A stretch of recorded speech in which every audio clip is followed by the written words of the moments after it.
Hi, I'm David Cantor, and I'm with the law offices of David Michael Cantor, and welcome to my blog.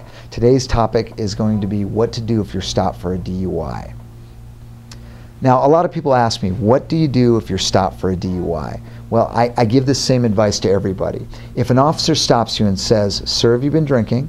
or says, "Sir, did you rob a bank?" or says, "Sir, did you kill 10 people?" The answer to all three questions is the same. You say, "I'm not going to answer any questions or do any tests until I talk to my lawyer."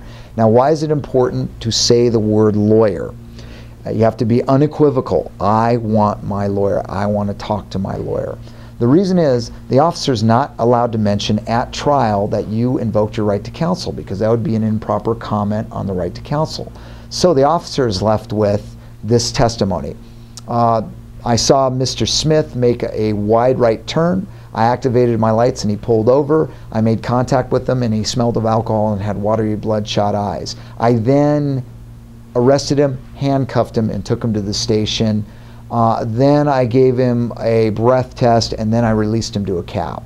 And then he'll say the results of the breath test. Well, the jury sits there going, "You arrested him? Didn't you ask him any questions? Didn't you give him any of those field sobriety tests we hear so much about? I mean, you just arrest him? You didn't even ask him if he had been drinking."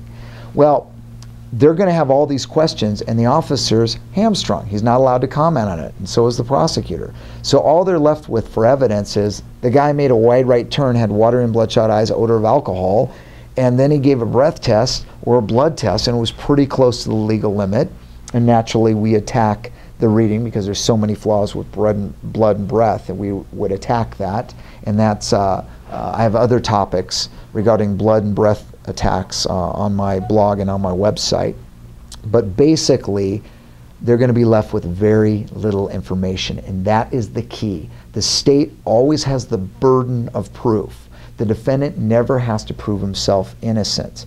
So basically, the prosecutor is going to be stuck with very little evidence. And I can tell you from experience, being a former prosecutor, we hated seeing it when the person would invoke and they knew their rights. As a defense attorney, we love seeing it when people invoke and know their rights. So remember, if you were stopped or questioned by an officer, don't try and talk your way out of it. Don't be Mr. Friendly. Don't say, "Wow, he really liked me. He liked you so much, he gave you a ticket, arrested you, and now I have to deal with you, and you have to pay me money."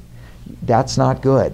What you want to do is invoke your rights and give them as little evidence as possible, and up your chances of beating any type of ticket or false allegation that may come your way.